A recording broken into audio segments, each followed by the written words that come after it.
Well, hello there, ladies and gentlemen, and welcome to the first of the weekly State of the Game podcast for the Greenskin Gaming EU4 Sunday Miners multiplayer. Today, I am once again joined by Cookie, Hello. and today we are also joined by Machiavelli, the man, the myth, and the legend. Hey, what's up, guys? So first off, Maki, since you weren't here last time and we didn't really get much of a chance to talk about Eastern Europe, why don't you give us a quick little rundown of what happened there? Oh yeah, well, Eastern Europe was ablaze with wars. Actually, there was a three independence wars that were succeeded one by the other. With Moldavia starting and calling in Hungary, which was also my overlord. My overlord was Nitra. We killed. We fought the war, won the war, and then I had to quickly siege down provinces so Moldavia would not expand into my wanted territory. So right now I have some kind of threat looming around my head. I could get my independence afterwards. What's really interesting with Eastern Europe at the moment is that Ryazan went bankrupt once because he just pushed into a golden horde. And also Genoa being in Crimea, which also consolidated Constantinople, which is kind of interesting, I think. It is for sure. I accidentally forgot to add Genoa to the map that you guys are going to be seeing for the podcast, so I apologize that they own Genoa, obviously, Athens, Constantinople, as we just discussed, and a bit of Crimea. So, Cookie, give us a little synopsis of Arabia. Things got messy from what I heard. Yeah, I mean, the start in Arabia was really messy. Initially, I was in like a fairly bad spot against some AI. I'll just go ahead and blame it on me being busy doing mod things and responding to people, or you can blame it on me being terrible. But I lost like 2 stacks to AI wars and was like, had to push my country fairly hard to win them initially. And right after that, Hormuz and Baluchistan went off fighting some Indian alliance group. Baluchistan was like a fairly trapped by, I think it was Multan and Sindh, both having strong allies, and just went for it together with Hormuz. And me being stuck with like this, still struggling against AI and recovering my troops and everything, was unable to do anything about it. And Baluchistan just got completely ravaged by the AI, with Hormuz losing a lot of land to Omani rebels, actually. So that turned out really messy. Mushasha, up above. Let's make it in proper order here. AQ was expanding really quickly and decided to go after Imereti, the Imereti player. And the Imereti player called in Mazandaran and Mushasha as defenders. And it turned into a fairly massive war, with AQ having vastly superior army quality, but could match numbers of Imereti, Mazandaran, and Mushasha. So after realizing that it was coming to a standstill, he managed to call in Ottomans for land in the last minute. And this prompted Imereti to eventually tap out of the war. But at that point, Ottomans no longer wanted any land from Imereti, and AQ couldn't take any land without making the Ottomans pissed at him. So he had to take some money from Imereti and nothing else. That's why. Yeah, but Imereti was completely bankrupt and filled with rebels after the war, so the player shortly after tapped out, while AQ a while after had to bankrupt from the losses sustained during the war and pushing his nation too far. That's crazy. I find it interesting what you're mentioning, because you're talking about bankruptcy. It's interesting to see that the army costs have been raised. A lot of players have trouble keeping up with maintaining a sustainable economy. Yeah, I mean, we've had 2 already, haven't we, as far as bankruptcies go? Yeah, I think AQ is probably heading into a second one soon. We'll see if he gets assistance from Mazandaran financially or not. If not, from what I've heard, he might feel like he needs to bankrupt again. Gee.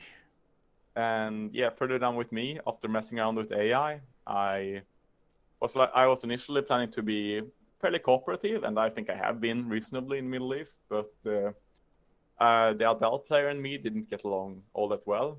I was like declaring that I was friendly towards him, and he did the same to me. But when I was struggling against the AI, he was like, "No, I need to declare on an OPM next to Ethiopia to eat it over helping me out." And then he like didn't respond to my messages for a while, and I was like, becoming a little bit suspicious, and I felt like I couldn't allow him to grow too strong unopposed. So I just went after him, and at that point he had like not struggled as much as me, so he had expanded more and had 2 vassals, meaning he had about 30% more troops than me. But I called in Ethiopia. So together we had about the same troop count, with him having his defensive allies.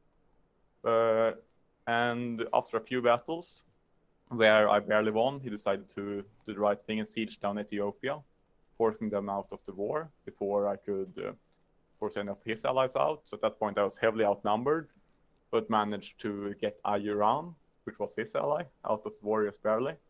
And at that point our forces were essentially dead even, with I think both of us going over our force limits. So both were bleeding money. I was protecting the crossing over to him, because he had the naval dominance from his vassals. And but if I ever started sieging, he could just murk up and push me back, and potentially take it straight back. After some time, I managed to convince Massandra to come down and help me, and essentially ended the standstill, and managed to beat Adal. Yeah, I mean, you took the crossing, which is awesome. So now you don't really have to worry about naval dominance. But I noticed you kind of like started sneaking into the eastern part of the Horn of Africa. You're not planning to go for Kilwa or anything, are you? Oh yeah, I am. Trust me. As you should. But yeah, I mean, the war was like still messy. I was like, I was 400 in debt after the war, and actually had to like, after the player tapped out when me and Massandra managed to siege him down and wipe his army. But I mean, the AI and his allies came back to such an extent that I had to like white piece Adel. Oh damn. And then came back for the AI later. I mean, I could have pushed my country harder, but at that point, when the player felt like it was over, I didn't see a reason to continue the war at that point, or I would have had to bankrupt myself to win it, most likely. Makes sense. Makes sense. Don't really want to push your nation further than you have to, otherwise it'll take longer to recover. But yeah, I mean, in addition to that, and I had to develop Renaissance as well, so it was a really messy first session for me. I'm not happy where I'm at, but I still think I'm in a decent spot. Yeah, absolutely, man. You're on both sides of the strait. You have expansion paths. I think you're in one of the best spots as far as players go. If I may invite you, Ari, man, you've been telling us about, asking us about our areas of interest, but I think like the lowlands have been a pretty interesting region, and since you were at the first lodges of it, it would be fortunate to tell us about it. So with the lowlands, I mean, it was basically, we called it the Lowlands Thunderdome because we had 4 players in super close proximity, and Holland died. He made some brash claims, and then Brabant, Cologne, and I banded together, somehow managed to beat his superior technological army, or technologically superior army, and his 6 shock general, and then we just kind of chased him down and killed him. And then it was Holland and Brittany, and then France was like, you know what? I want Brittany. I want all of Brittany. So France annexed Brittany. We also had Cesny in Toulouse for a little bit, and then France kind of did the same thing and just said, no, I want this land back, and killed him. And then Cesny went over to India, and yeah, some things happened, and he died again, and now he's in Cebu. So that's a long way from Toulouse. But as far as the lowlands go, Brabant and I basically split Holland in half. And then Cologne and I have actually been, it feels like we've been making moves to try and counter each other as far as for like blocking lands off and whatnot. We also have Palatinate weighing in a little bit, and the Swiss definitely helped out in that independence war. So it was a good time. It was an absolute mess though. I think Brabant has like 5 loans right now. I'm absolutely fine economically. I'm drowning in money, surprisingly. Then again, I didn't really help too much. My way, I think. I don't know. You have a gold mine. We'll see. Well, according to this, I feel like what's up? Oh yeah, I mean, looking over the stats for the nations, Friesland, aka ORie, is in a really strong position, despite like you're only at 117 development, but both army quality and economically, you're far ahead of all your neighbors right now. Yeah, I mean, the only thing that kind of scares me is Cologne's morale and discipline advantage, but the fact that he can only muster like 10 to 12k troops right now is what I feel kind of seals it, at least if we were to go to war. Yeah, exactly. Can I ask you about the actual alliances that are happening in that region? Because I know that you guys have positive and ambivalent diplomacy, but what is the actual in-game alliance state? I have So it up right now. my allies are France Senpai, Bohemia Senpai, Palatinate, Lubeck, and that is it. I helped Brabant with his independence war, but pretty much shortly after, he kind of dropped the alliance with me, and we haven't done too much Diplo since. Same with Cologne, we haven't been allied, and we haven't really done much Diplo, so I'm not exactly sure the whole... I think things are kind of tense in the lowlands, at least that's how it feels to me. Yeah, I mean, Cologne and Brabant are still allied, and they're also allied to Switzerland and Palatinate, so it looks kind of like you're the one left out there. I'm of getting that hug group. boxed, man. Yeah, I mean, I still claim that the HRE is a giant hug box, considering that. I mean, we had wars in the lowlands, but in the central HRE, we have had like no player wars. I just call you all cowards. Oh, I forgot to add Goblin and Ferrara to the map as well. Damn. No, he's on the map. I know, but I forgot to add it for the one for the podcast. Whoops, my bad, guys. Made this in a hurry this morning. Don't judge me. Regarding Goblin, what's really interesting, I'll tell you guys about the Balkans and Italy, because I think it has become a pretty interesting region for this session.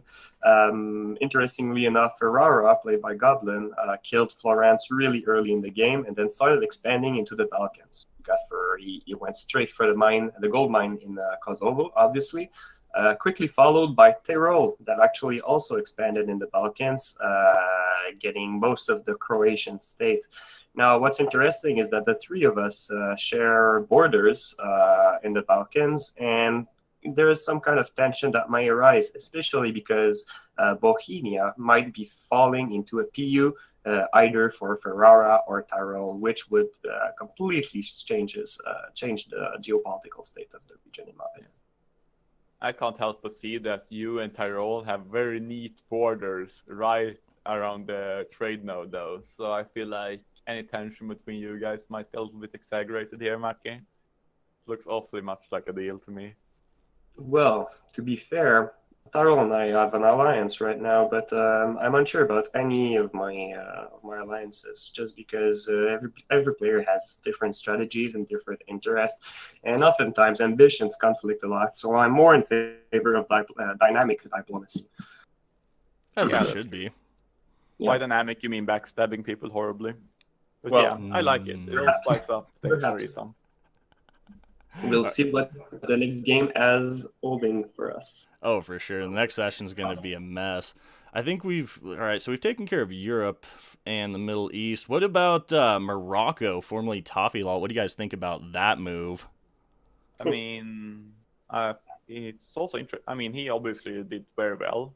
I mean, his ally to Castile and has declared independence from Morocco and foreign Morocco for kingdom rank, and then managed to flip into Shia somehow. So, which is arguably a stronger religion than Sunni.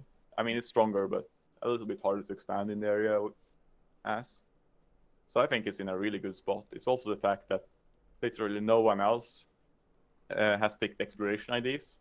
So he's, as of right now, he's just set to colonize the entire New World for himself. Oh, damn. That's a massive power boost.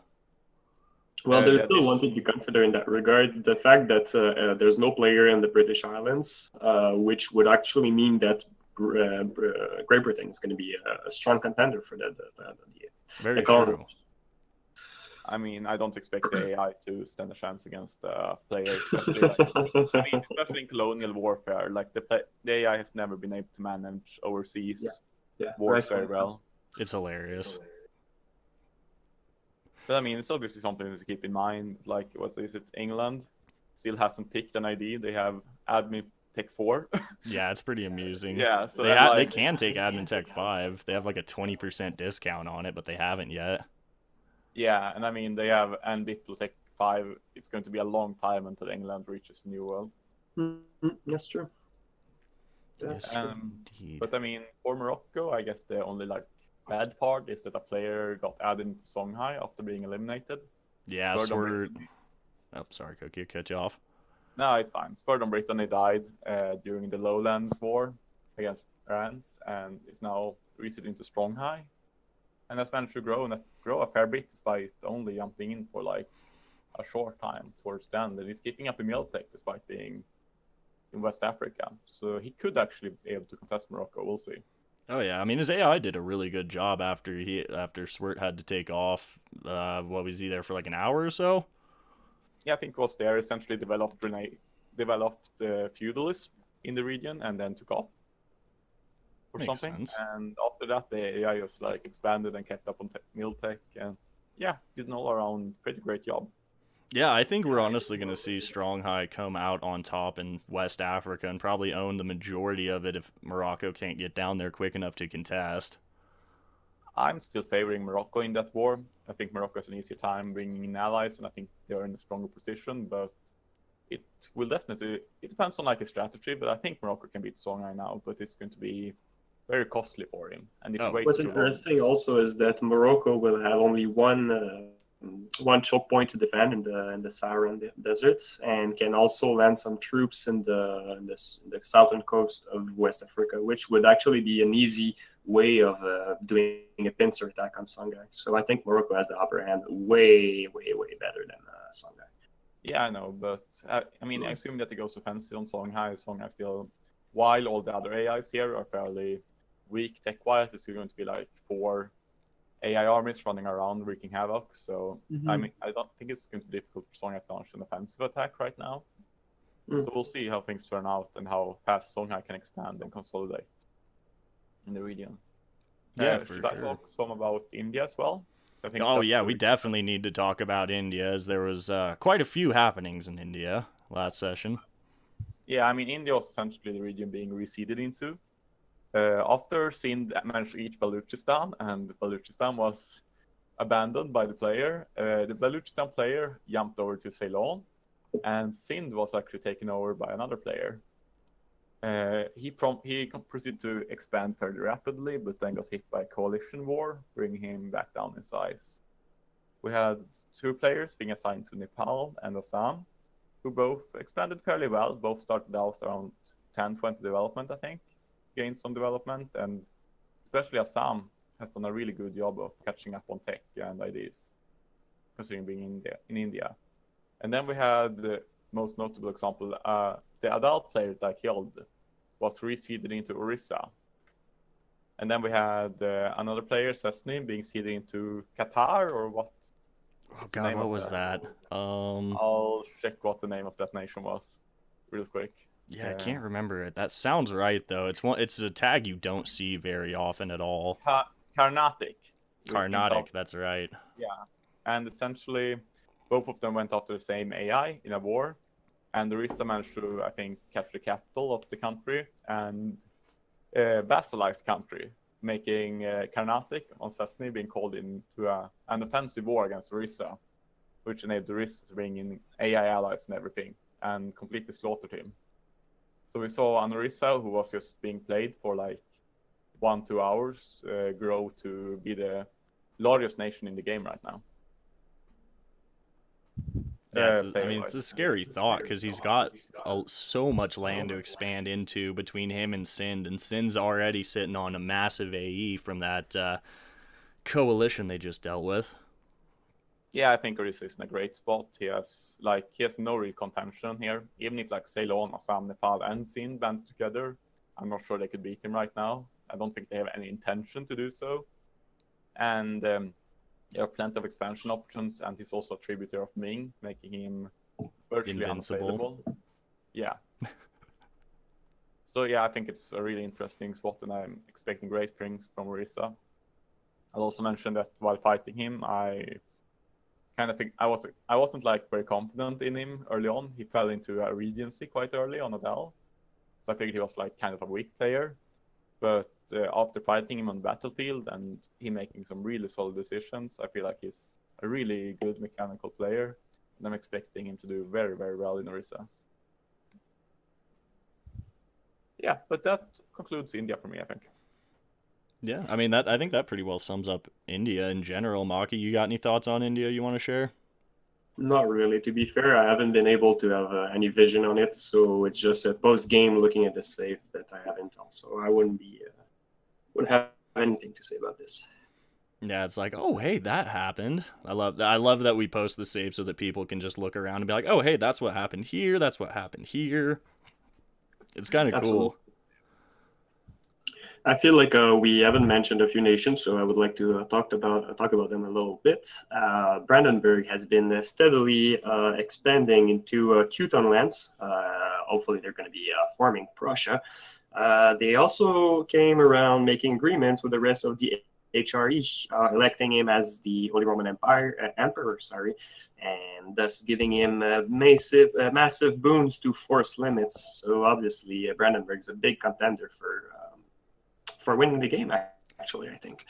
Lubeck also expanded into the state of Mecklenburg. He hasn't been doing a lot of overseas expansion as a Lubeck player would rightfully do, but I think he will make it in due time. In regard to Palatinate, has been making a few defensive pacts with other players, helping out, for instance, in my independence. I think the player is a good player, but he's just waiting for things to unfold until he can actually get more lands. In regards to the Swiss player, he has been getting back his scores on Savoie. He has also expanded into Italy and is now kind of looking at Genoa with lustful eyes. I'm not too sure about what's going to happen in like this Arbok because everybody is allied with everybody, but I feel like a lot of alliances will drop or the geopolitical state is going to change quite a lot next session. It's going to be an interesting one for sure.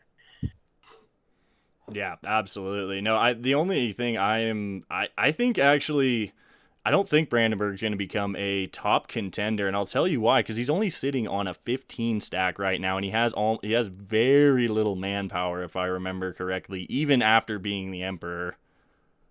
Yeah, but he has been at war for the whole game, like literally the whole game. True. And I know because I've been called in every single one of its wars. So.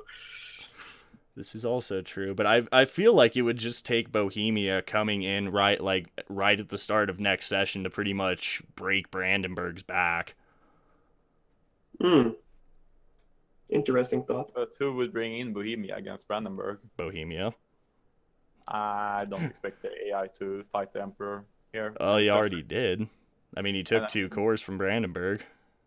Yeah, I guess. But I mean, realistically, Brandenburg has like a 36 force limit if he's just willing to loan up and work some. He has by far the strongest army of all the players in the world. Yeah, no, I'll give you that for sure. He's got his Prussian ideas. I for one don't really want to see a Prussia form this game because I feel like once Prussia forms, it's GG for everyone in Europe pretty much. I tend to agree. I'm kind of scared of him. Well, yet you have allowed him to be elected the Emperor of the HRE and to take all the required lands to form Prussia. So I'm not an elector. I'm just saying, like I said this last game about Prussia, and people didn't care. And now I'm saying it again. This is unnecessary to permit this to happen. Yeah. It's unnecessary. We'll have to see how it plays out. Have we touched on Smolensk at all? Well, Smolensk, I can tell you a little bit about it. They were a vassal of Lithuania, obviously, and they got their independence and kind of got scared about actually dying to this whole Muscovy pushing and just claiming everything. So they have actually got vassalized diplomatically by Ryazan, which is kind of against our rules. So this is going to be changing. They're going to be freed for next session, and then we're going to be seeing some fresh diplomacy from him because he's going to be independent. I think it's good, though. I mean, I'm glad we have so much diversity as far as, like, the nations go out in Eastern Europe. I'm glad we're not just seeing a mega Muscovy, even though we do see a mega Muscovy. We don't see the mega-ist of Muscovies. We kind of do, but it's not a player, so... Exactly. That's what makes it less scary. And doesn't Muscovy need Ryazan or Smolensk to form Russia? Isn't it? Yeah. I don't think so. Here, Like, to the wiki. He doesn't need any starting lands from Smolensk, as far as I know. He needs either Ryazan or another province. And Yeah, I think he might have the other hold on. province. Or it's more of where I could have a look. I'll jump into the game. All right, so form the Russian nation. All right, so he needs Moskva and Novgorod, Smolensk or Ryazan. Okay, yeah. There it is. Tver or Yaroslav, Nizhny Novgorod or Vladimir. So, yeah, I think we're going to be seeing Russia or Muscovy attacking one of our Eastern European players before too long. Yeah, and it's either Smolensk or Ryazan, yeah. You're Or right. both. Yeah, or both. But that's like, and looking at it, that's the only thing Russia is missing right now to form Russia. Oh, what about tech? Doesn't he need admin tech 10? Yeah, and admin tech 10, obviously, but no provinces apart from that. Yeah, that's kind of scary. Yeah, and I mean, the AI typically chases formations, at least a little bit, so I'm expecting it to attack one or both of them. Probably Yeah. Smolensk. I'll check where the vital interests lie. Well, at Probably least on Milan's going to start the game with a 5-year truce with, or actually, no, they won't. They won't have a truce with Muscovy. So yeah, Smolensk's player is going to have to play really fast to get alliances, perhaps even do diplomacy with other players so that they can snag a little alliance, a defensive pact, perhaps, just to stave off the Muscovite scum. Even then, I'm not sure it'll be enough because, I mean, Smolensk is fairly isolated out there against the Muscovite threat, so he may just he may do diplomacy anyway, may get his alliances, and then Muscovy will just come in, stack wipe him, occupy him before the allied armies can really rally and come together. Yeah, but I mean, looking at the nation, I think he's managed fairly well. So I think he's like a fairly decent player, and I don't know, if he picks up like 2 or 3 player allies, I think he'll be just fine. Question is who is actually willing to invest the time to rescue Smolensk. Yeah, who wants to fight Mega Muscovy right now? Yeah, that's the matter. But I mean, if he gets friends, I think he would be pretty fine. Yeah, no, agreed. And we cannot count out those god tier Smolensk cannons since we have hit Tech 7, even though he probably doesn't have any ideas for his god tier cannons yet. Yeah. I mean, at Tech 7, cannons are useless even with Smolensk IDs, but I mean, it's always something. Yeah, I always get one as soon as I hit Tech 7 just for that extra siege bonus, just to speed things up a little. Yeah, I mean, but that's the only use. I have brought up Muscovy's vital interest now, and let's just put it like this: there's not a single province in Smolensk that isn't marked as vital interest by the Muscovy, and the Muscovy is a militarist. Yeah, so I'm expecting a Muscovy, unless we see like him picking up Smolensk, picking up really strong AI allies off the bat. Yeah, I think a Muscovy though is in the near future. Yeah, I think we're gonna be seeing a Mega Russia, guys, and I'm a little scared to be honest. I don't like Mega Russia. He's annoying. I don't care. I'm down. Out the way. And so are you. Yeah, I am too, but I've seen Mega Russia pull some crazy stuff off. Like in like the Sweden campaign I played on the channel Muscovy ended up with Genoa somehow. Oh, really? Yeah, he had Genoa, and then he formed Russia, and then he started expanding into Italy. It was like, no, stop! Oh God, it's growing. I've never seen Russia even get past Ottomans, so that's very interesting. Yeah, that blew my mind too, because I was just like hovering around looking. It's like, wait, what? How the hell does Russia own Genoa? What on earth happened here? Oh, I kind of want to be in that game now. It would have been, oh yeah, it would have been great. Would have been glorious. I mean, I get to fight like a different green blob in my single players. Normally it's the Ottomans, now it's the Russians. Yeah. Excellent. Or you fight them both at the same time because they both hate you. Yeah. Yeah, that's no fun. We don't talk about that. Those are dark times. You know, Alt F4. Yep. Yep, just fuck it. I'm done. I'm gonna go watch anime. I'm out. If I may add up on the Muscovite expansion. What's really interesting with such a game is that we're playing a minors league right now with really smaller nations. Whenever an AI actually snowballs this way, what it does is that it makes contesting territory more interesting, because otherwise it's just easy AI farming, and easy AI farming normally leads to an easy win score-wise. So I'm really interested in seeing nations such as France, such as Spain, such as Russia, such as Ming doing well, especially because it blocks off Hungary neighbors. So I'm really looking forward to the next few sessions, obviously. Yeah, for sure. It'll be really interesting to see kind of how the diplomacy develops between the AI great powers, especially in Europe, since they're kind of going to be clustered together at this point with the Ottomans, Muscovy, Spain, France, and probably Great Britain in the not too distant future.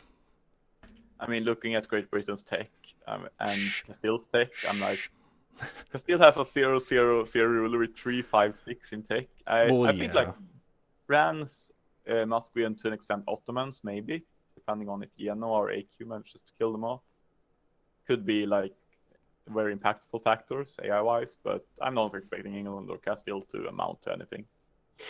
I think they'll be like essentially wiped off the map in 50, 60 years. Interesting. I mean, it depends on how proactive you are in the region with England. I mean, it depends on if a Lowlands player actually feels like invading England.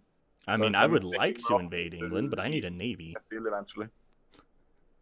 Yeah, I mean, as Morocco should, he should be eating. I mean, he should be already eating Portugal to clean up that horrendous border gore in North Africa.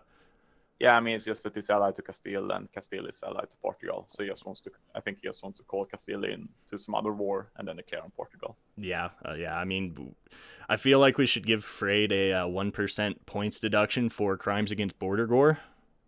If you look at North Africa, it's disgusting. Beautiful. I like it. I hate detached provinces. It bothers me so much. Like the little part of Sindh that's just kind of sticking off into India. It's like, why? Fix this, please. Yeah. Well, shall we move on? I think and maybe talk about who match you thinks will win the game. Yes, indeed. Let's get your top 3 picks, Maki, since we had Swirts and Cookies last week as well as my own. Okay, so in consideration of winners for this game, I'm pretty sure Brandenburg is going to be a strong contender to it, because realistically, if nobody bans against him in Central Europe, he's just going to be eating all of Scandinavia, all of Russia, in a matter of years, really. I think he's in a really strong position at the moment.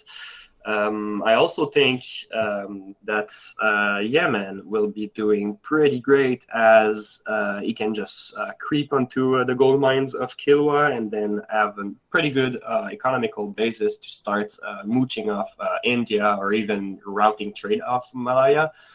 As stated earlier, I feel like AI farming is, whatever we do about it, always the best strategy to actually win score-wise.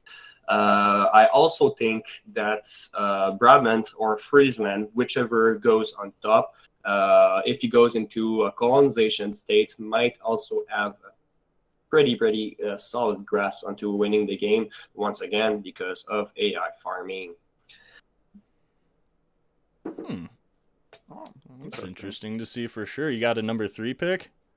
Number 3 pick. Well, I already said 3, so I said Brandenburg, Yemen, and also Brabant or Free. Yes, that's right. Sorry, not fully awake, so I apologize for any little fuck-ups there. There's no worries. As stated by one of our fellow mods as well, M-Up was predicting Morocco first, Yemen second, and Brandenburg, which would also complement kind of sayings that was. Yeah, I think you're just missing the most important player here, but yeah. Yeah, I mean, I'm going to revise my picks after last week, since AQ is in a bad spot, apparently. Florence is dead, and I can't even remember who my 3rd pick was at this point. I think it was Brandenburg. I'm going to leave Brandenburg at number 3, but I'm going to go number 1, Orissa, and number 2, I think number 2 is going to be whoever comes out on top in southern Germany, to be honest, out of Palatinate, Swiss, Tyrol, and Nitra. Because because that, I mean, it's not the most well-developed area in the world, but it gives you lots of expansion paths once you have kind of connected the dots. So those are definitely my top 3, but like I said, I think Orisa probably will take home the gold this season. If I may add on what you were saying, what's interesting with Southern Central Europe, if I may say, is that I am playing there. That's all I've had to say. I mean, I still think you're missing, like, probably to me, maybe the strongest player in the game. My picks for the top 3 last week were Morocco, Yemen, and Nitra. I'm going to go ahead and say that I think Nitra has dropped in potential, since I feel like he's quite locked in expansion-wise.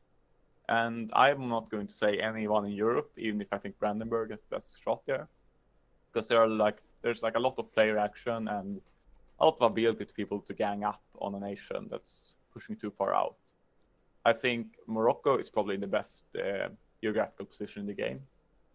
Like, he has a lot of free expansion room, and he has the entire new world for himself.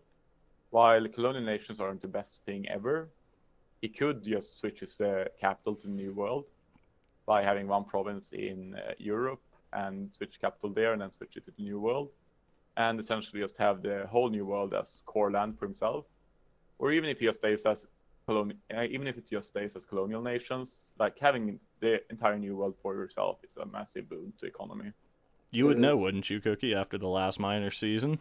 Yeah, I mean, yeah, I think I was like at 1,200 ducats in 1670 without actually trying much. I think it was disgusting. 1,500, 2K if I did manage tariffs a little bit better. But yeah, on top of, so Morocco, I think I'm going to put him as number 2 just because I was really impressed by my number 1 spot.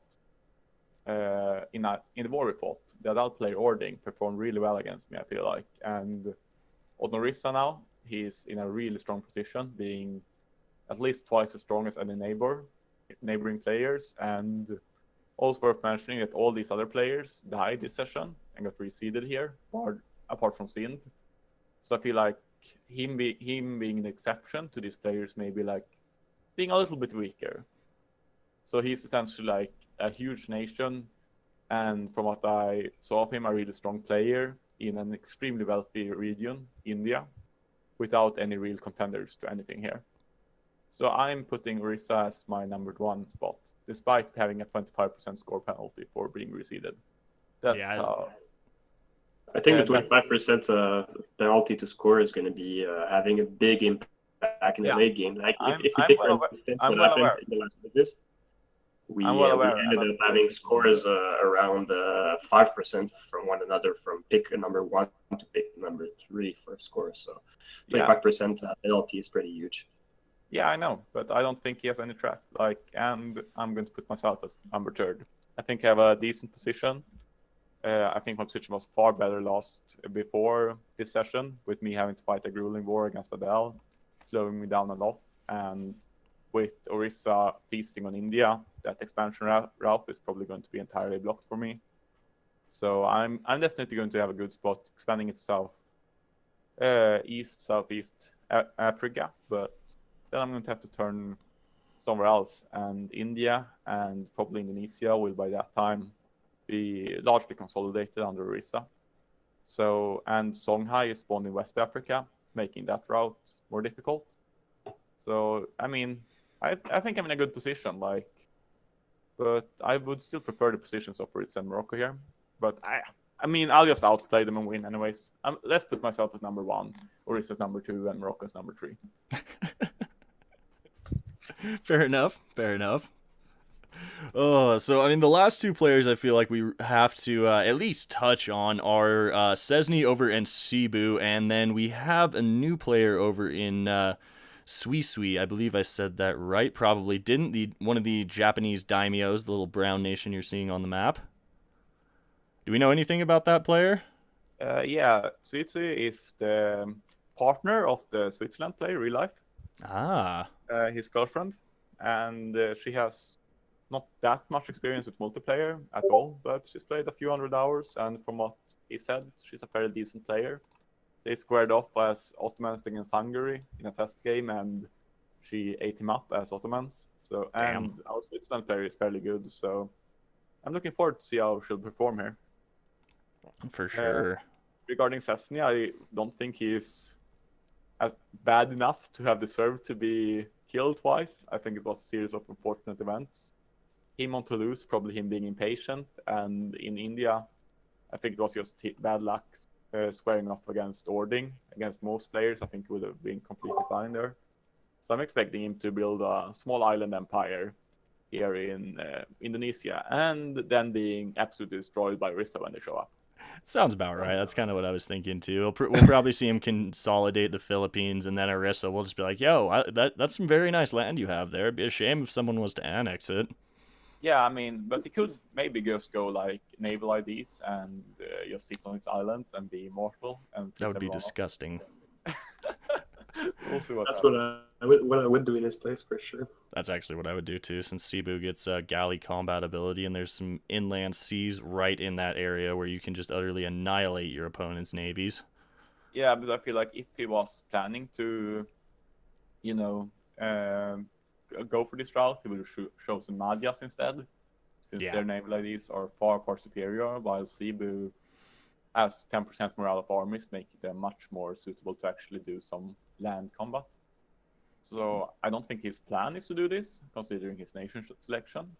I think, like, even if Cebu has decent naval IDs, pretty much any other nation here in this region has better. Oh, for sure. So yeah, I don't know. It'll be Expecting interesting. Something else, but we'll see what happens. Yeah, no, it'll be interesting to see how that plays out. Now, I'm excited to see how quickly our newest player in Japan can actually unite Japan. Yeah, I'll put it out there. I think she did a test game and she formed Japan in like 20 years or a little bit more. Well, Cessny's probably going to get annexed by Japan then. No, I mean, I'm We'll see.